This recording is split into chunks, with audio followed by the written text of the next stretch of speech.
How to study math in class 10th। आज इसी विषय पर बात करेंगे। आगे अगर आप complete road map for class 10th की वीडियो आपने नहीं देखी है तो आप जाकर डिस्क्रिप्शन में लिंक होगा, देख लीजिए, क्योंकि वो आपके लिए बहुत ही इंपॉर्टेंट है। जो स्टूडेंट उसको छोड़ेंगे वो बहुत ही अपना नुकसान करेंगे और अपने आपका टाइम वेस्ट करते हुए चलिए वीडियो को शुरू करते हैं। लेकिन एक और बात, वीडियो को शुरू करने से पहले मैं अपने बारे में कुछ इन्फॉर्मेशन दे दूँ, क्योंकि जो स्टूडेंट इस पर पहली बार आए हैं उनको मेरे बारे में कुछ पता होना चाहिए। तो मेरा नाम है ऋषि मिश्रा और मैं क्लास 12th में करंटली पढ़ रहा हूँ और मैंने क्लास 10th में पूरे स्कूल में टॉप किया था और मैं उसी एक्सपीरियंस से आपको इस चैनल पे चीज़ें बताता हूँ। तो आप इस चैनल को सब्सक्राइब कर लें। एज अ स्टूडेंट मैं आपको चीज़ें गाइड करता हूँ, क्योंकि मैं भी एक स्टूडेंट रह चुका हूँ, तो मुझको पता है कि कौन कौन सी प्रॉब्लम्स आती हैं। तो मैं उन्हीं प्रॉब्लम्स पर इस चैनल पर डिस्कस करता हूँ। और आपको भी कोई प्रॉब्लम है क्लास 10th को स्टार्ट करने के लिए तो आप कमेंट बॉक्स में पूछिए, मैं उसका रिप्लाई डेफिनेटली दूंगा। चलिए वीडियो को शुरू करते हैं। देखिए, सबसे पहले आप मैथ का सिलेबस जानिए और उसके वेटेज को जानिए। तो देखिए, सबसे पहला चैप्टर आपका वास्तविक संख्याएं है। इसका वेटेज है 5 मार्क्स का और मैं ये जो वेटेज लिया हूँ ये मेरी बोर्ड के ऑफिशियल साइट से मैंने ये चीज़ें लिखी हैं, तो आप इस पर ट्रस्ट कीजिए। पहला चैप्टर है वास्तविक संख्याएं। वास्तविक संख्याएं में आपका 5 मार्क्स का होगा। 5 मार्क्स के क्वेश्चन आएंगे वास्तविक संख्याएं से। और ये आप किसी भी चैनल पे जाओगे तो मैंने एवरेज लिखा है कि इस चैप्टर को कंप्लीट करने के लिए लगभग आपके इतने लेक्चर्स लगेंगे। एवरेज मैंने निकाला है, कई चैनल्स को मैंने देखा है, उनमें से एवरेज निकाला है। मैंने एक वीडियो बनाई थी जिसमें मैंने बताया था top channels for class 10th, तो top 5 channels for class 10th। तो आप इस वीडियो को जाके देखिए, लिंक डिस्क्रिप्शन में उसका भी मिल जाएगा। तो आपको मैं बता दूं, वास्तविक संख्याएं को चैप्टर को कंप्लीट करने के लिए एवरेज आपके 10 लेक्चर लग सकते हैं। और फिर है दूसरा चैप्टर बहुपद। बहुपद को कंप्लीट करने के लिए आपके एवरेज 8 लेक्चर कंप्लीट लग सकते हैं। तीसरा है दो चर वाले रैखिक समीकरण। इसको आप जिस पर मैंने स्टार लगाया है वो बहुत ही इंपॉर्टेंट चैप्टर है, क्योंकि वो इतने इंपॉर्टेंट है कि उसके अलावा अगर केवल उसी को करके जाओगे तो आप बोर्ड एग्जाम में 4 कराओगे। ये मैं आपको वादे के साथ कह रहा हूँ। अगर आप उन्हीं चैप्टर को करके जाते हो जिन पर मैंने स्टार लगाया है तो आप बोर्ड एग्जाम में 4 कराओगे, और जिसने सभी कर लिया उसके तो बल्ले बल्ले है। तो देखिए, तीसरा चैप्टर है दो चर वाले रैखिक समीकरण। ये बहुत बड़ा चैप्टर है, इसलिए इसे करने के लिए लगभग 15 लेक्चर्स आपको लग सकते हैं। और चौथा है द्विघात समीकरण। द्विघात समीकरण को कंप्लीट करने के लिए आपके लगभग 12 लेक्चर लगेंगे। और पांचवा है समांतर श्रेणी। इसको कंप्लीट करने के लिए आपके लगभग 10 लेक्चर लगेंगे। और मैं आपको बता दूं, बहुपद, दो चर वाले रैखिक समीकरण, द्विघात समीकरण और समांतर श्रेणी, इन चारों चैप्टर को मिलाकर 18 मार्क्स के क्वेश्चन आपके बोर्ड एग्जाम में आते हैं। इसमें कई चैप्टर्स बहुपद और समांतर श्रेणी अभी पिछले 2 साल से नहीं आ रहे हैं, पेपर में नहीं कट जा रहे हैं। अगर आपके इस बार भी 30% ऑफ होता है सिलेबस तो हो सकता है ये कट जाएं, लेकिन अगर नहीं ऑफ हुआ तो इन चारों से मिला के आपके 18 मार्क्स आएंगे। और आपको पहले उन चैप्टर्स को शुरू करना है जो नहीं कटे थे। जैसे वास्तविक संख्याएं नहीं कटा था, दो चर वाले रैखिक समीकरण नहीं कटा था, द्विघात समीकरण नहीं कटा था, तो इसलिए आप उन चैप्टर्स से शुरू करें जो नहीं कटे थे। हो सकता है इस बार कट जाए, तो आपको ये आप पढ़ लोगे अगर बहुपद दूसरा लेक्चर पहले चैप्टर दूसरा, तो हो सकता है कि कट जाए तो आपको दिक्कत होगी, क्योंकि आप पढ़ चुके हो। इसीलिए आप उन चैप्टर को पढ़िएगा जो नहीं कटे थे, और फिर जब आपको क्लियर हो जाए कि ये कटे होंगे या नहीं तो आप उसी हिसाब से पढ़ सकते हो। छठा चैप्टर है त्रिभुज। त्रिभुज के आपके लगभग 15 लेक्चर लगेंगे। सातवां चैप्टर है निर्देशांक ज्यामिति। निर्देशांक ज्यामिति पर भी मैंने स्टार लगाया है, क्योंकि ये इंपॉर्टेंट चैप्टर है। इसमें आपके लगभग 8 लेक्चर लगेंगे और इससे 5 मार्क्स के क्वेश्चन आपके आते हैं बोर्ड एग्जाम में, तो ये भी एक इंपॉर्टेंट चैप्टर है। फिर है 8वां त्रिकोणमिति का परिचय। त्रिकोणमिति के परिचय में आप त्रिकोणोमेट्री के बारे में सीखते हो, तो इसमें आपके लगभग 10 लेक्चर लग जाएंगे पूरे चैप्टर मिलाकर। फिर त्रिकोणमिति के अनुप्रयोग। त्रिकोणमिति का अनुप्रयोग बहुत छोटा सा चैप्टर है, केवल एक प्रश्नावली है, इसलिए इसमें 3 लेक्चर लगेंगे। और त्रिकोणमिति का परिचय और त्रिकोणमिति के अनुप्रयोग, इन दोनों चैप्टर से मिला के आपके लगभग 12 मार्क्स के क्वेश्चन आएंगे तुम्हारे बोर्ड एग्जाम में।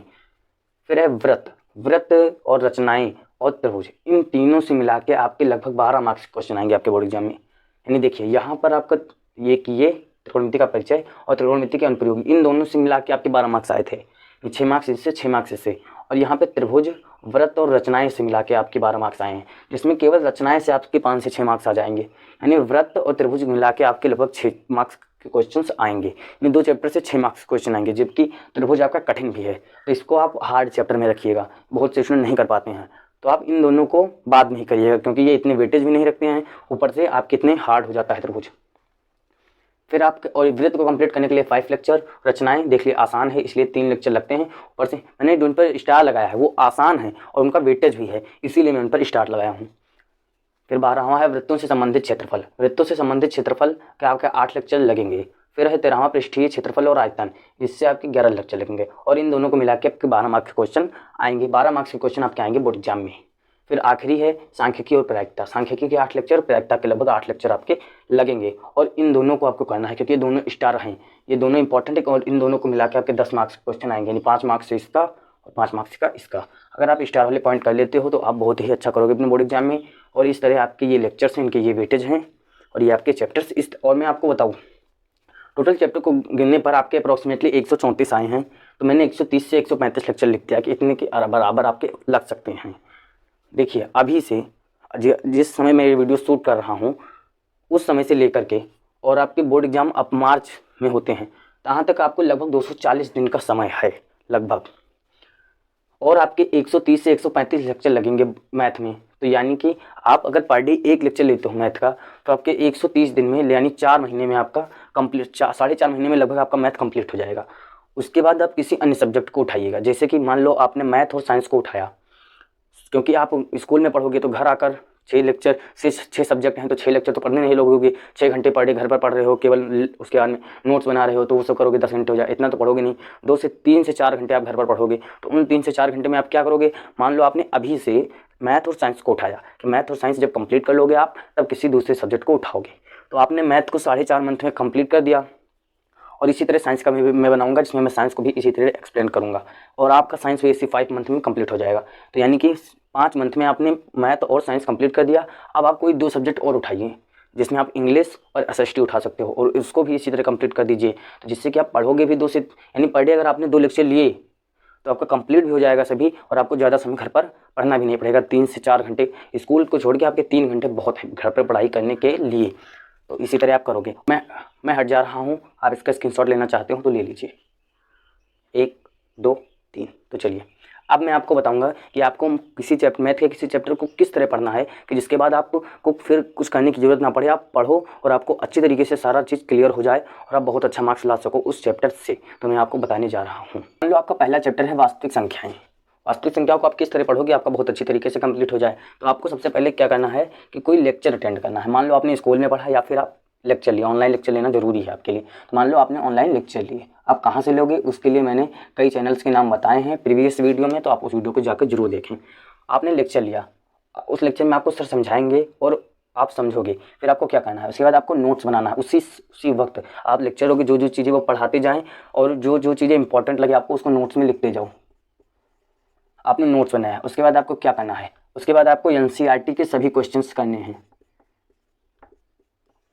प्लस एग्जाम्पल्स करने हैं। एनसीईआरटी के क्वेश्चंस और एग्जाम्पल्स मैंने आपको जो जो चैनल्स बताए हैं उसमें आपको सभी क्वेश्चन कराए जाएंगे, एनसीईआरटी के सभी क्वेश्चंस और एग्जाम्पल्स कराए जाएंगे। तो जो आप 10 लेक्चर लोगे इसी में ये सारे आपके हो जाएंगे। उसके बाद में आपको ऐसा नहीं है कि लेक्चर लो फिर नोट्स बनाओ फिर खुद से एनसीईआरटी क्वेश्चन सॉल्व करो। आप इसी 10 लेक्चर्स में आपको एनसीईआरटी के क्वेश्चन भी सॉल्व करा दिया जाएगा। तो आप केवल 10 लेक्चर्स लोगे और आप नोट्स बनाओगे तो आपका ये कंप्लीट हो जाएगा। और उसके बाद जो इंपॉर्टेंट क्वेश्चन बनाएंगे उसको एक बार फिर से लगा लेना जिससे कि आपको अच्छी तरीके से समझ में आ जाए खुद से।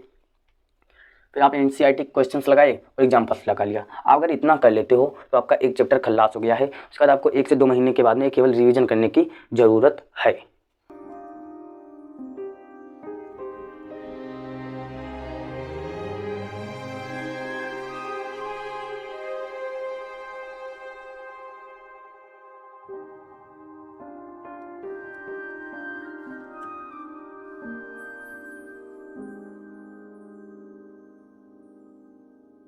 तो अब मैं आपको बताने जा रहा हूँ सम 4 टिप्स, जिसको इन टिप्स को अगर आप फॉलो करते हो तो आप अपने एग्जाम में 4 कर आओगे, इसीलिए इन टिप्स का नाम मैंने रखा है 4 टिप्स।